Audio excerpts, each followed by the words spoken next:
Welcome to Personnel Matters, the official podcast of the Air Force Personnel Center. Hosted by Major General Jefferson O'Donnell. Welcome to Personnel Matters. I am Major General Jefferson O'Donnell, Commander of AFPC and your podcast host. I'd like to welcome Senior Master Sergeant Granados, our Branch Manager for DAF Promotion Operations. Thank you, General. It's good to be here. Thanks for being here. Looking forward to this one today. So we're here to provide information and updates on the programs and processes at the Air Force's Personnel Center that guide your career. This podcast is also a direct line where you can reach out to me with questions, concerns, or suggestions. Now, I've been really looking forward to this podcast because we're coming up on a very important event that happens every year. It's a very rewarding topic because we get to talk about recognizing the outstanding men and women who serve across the Department of the Air Force. Now, every single day, I'm genuinely awed by the sheer talent that we get to see in the raw initiative of our airmen. And so it's really profoundly humbling because this opportunity we're going to talk about, we get to see the best of the best from across the Air Force. And it just gives me incredible confidence that we're going to continue to deliver for our Air Force and Space Force and for our nation. You know, whenever conversation turns to the immense challenges we face, my thoughts immediately go to our Airmen and Guardians. They are more technically adept, more strategically innovative, and more fiercely driven than ever before. I'd say our future isn't just in good hands, General. It is being actively forged by the most capable warfighters on the planet. Yeah, absolutely, and you're spot on. What we're talking about is our Outstanding Airman of the Year. Previously known as the 12 Outstanding Airmen of the Year, the program's history dates back to 1956. It was established by the Air Force Association to recognize the incredible professionalism and dedication of our enlisted force. Each year, we select those airmen and guardians who truly represent the best of us, airmen who regularly exceed the standards, demonstrating exceptional leadership, job performance, and community involvement. And the great thing, especially right now, we have 5 very key words that help us with this process, and that's standards, lethality, accountability, meritocracy, readiness. This is our Secretary of War has told us is about the warrior ethos. And so we are, of course, looking at those qualities anchored in our Air Force core values of integrity, service before self, and excellence in all we do as we look at across all of these amazing airmen to pick just those few that are going to be called Outstanding Airmen of the Year. Yes, sir. Well, I want to introduce, speaking of the best, a couple of our former Outstanding Airmen of the Year. And we have 2 of them today, one from the 35th Intelligence Squadron at JBSA Lackland. We have Tech Sergeant Gary Logdog Jeffrey, and from our own AFPC Director of Personnel Support Assignment Sections, Major Arifal Hawk. Gentlemen, thank you for taking the time to be with us today. Thank you so much, sir. It's great to be here. Thank you, sir. It's a pleasure to be here. Absolutely. Let's start. We're going to talk to each of you and just kind of tell us where you were and when you were nominated and selected and kind of what were the highlights from your perspective. We'll start with Sergeant Jeffrey. Yeah, so interestingly enough, I was getting ready to deploy at the end of 2018 into 2019. So it was my last hurrah as an airman. I was fortunate to be selected for staff. So it was just on a whim, kind of putting in the last package to be Airman of the Year and just kind of waited to see what happened. I didn't actually find out until about halfway through my deployment. I worked in a joint environment, so my commanding officer was an Army lieutenant colonel.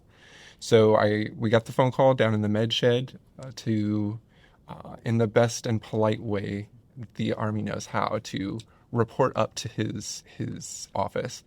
And so politely and ever so respectfully telling me to sit down and to stay quiet because he needed to deliver a message to me. VTC came through, and it was the AETC commander and command chief, and I was kind of shaking in my boots because at that point as an E4, I had never come across anybody higher than an 05. So to see that on the screen, I was not sure what was about to happen.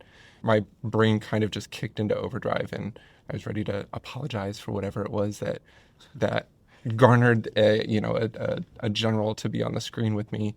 And he had asked, why are you apologizing for being outstanding?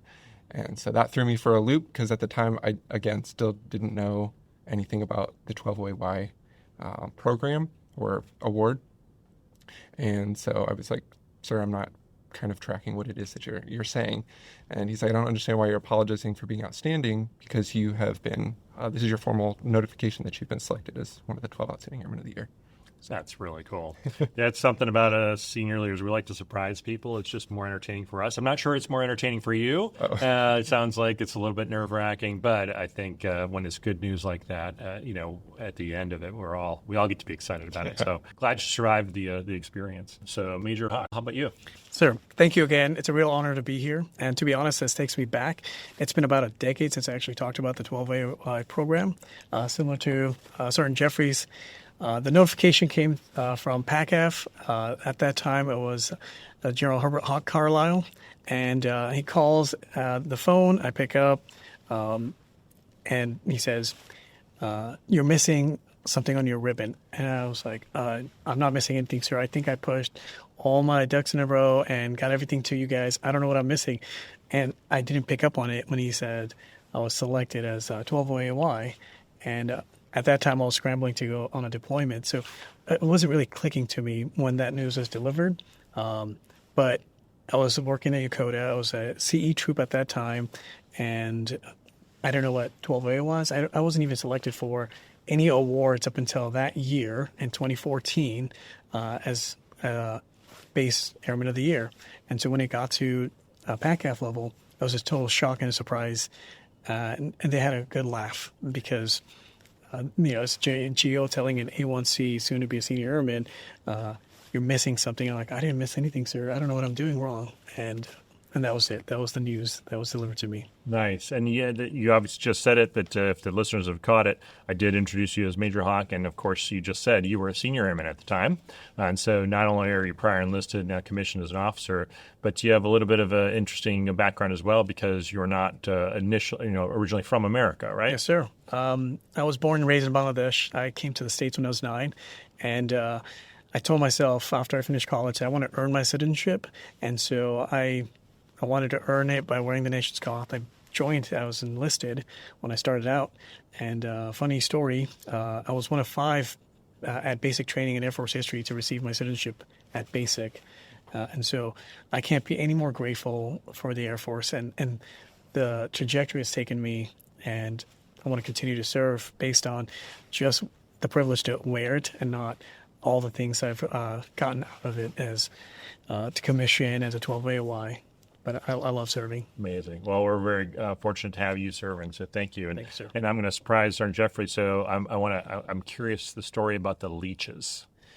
I get that a lot, crazy enough. I share the package to kind of help develop people and show them kind of, what you can kind of tailor out of your experiences.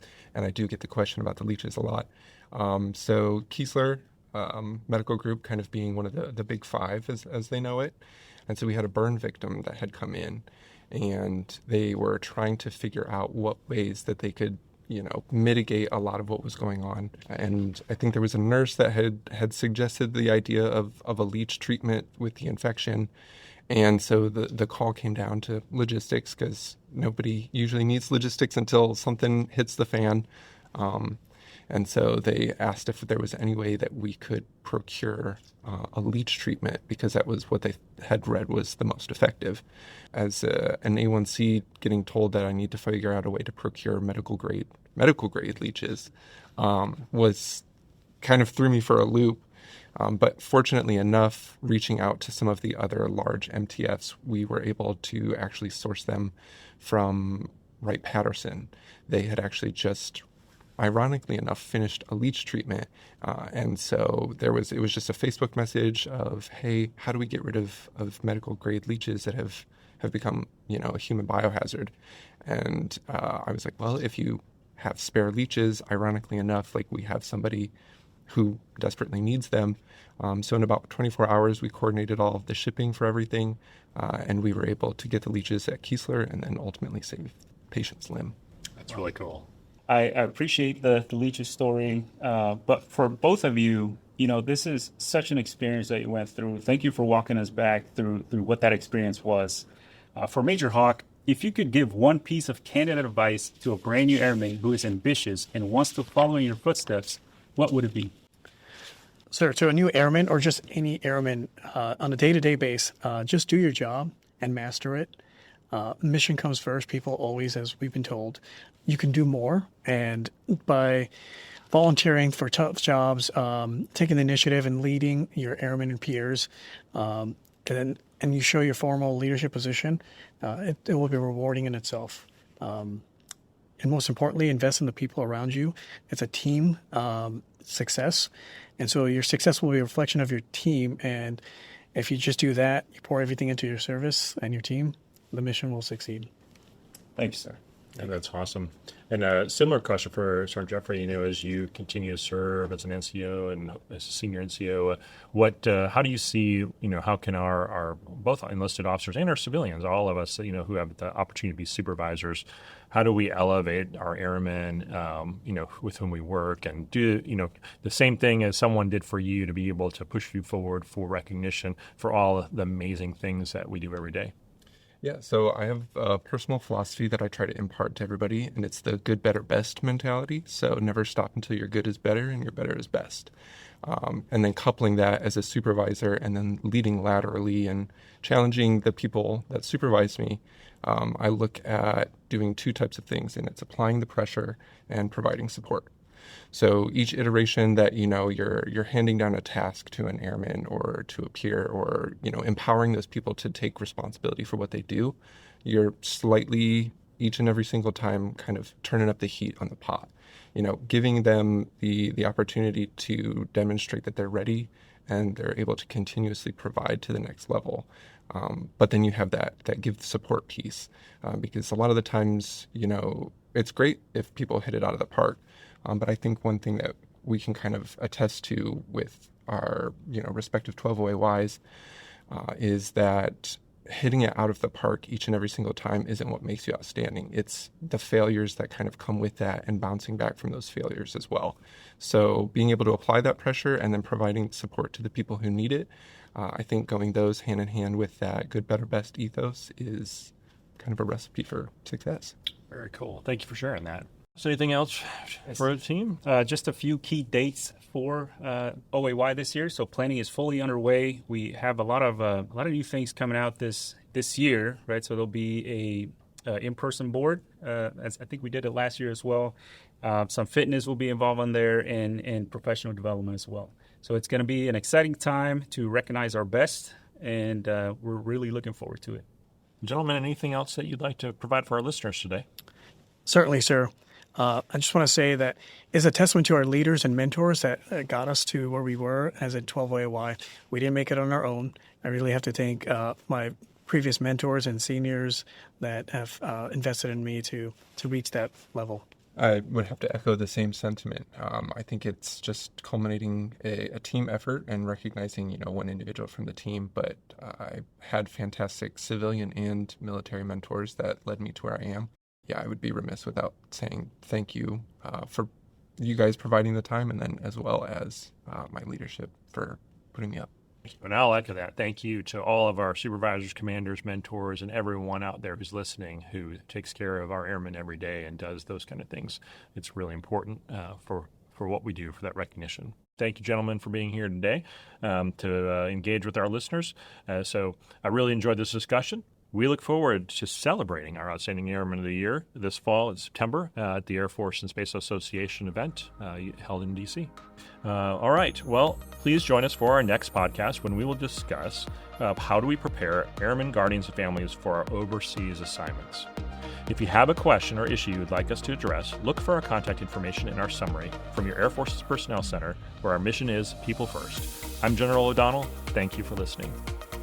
We hope you found this episode informative and helpful in taking charge of your career. Be sure to subscribe on Divots and visit our AFPC website for more resources. Have a question or topic suggestion? Reach out to us. Links to the sites and services presented in this episode of Personnel Matters, along with our website and email address, are on the podcast page. Thanks for listening. We'll catch you next time.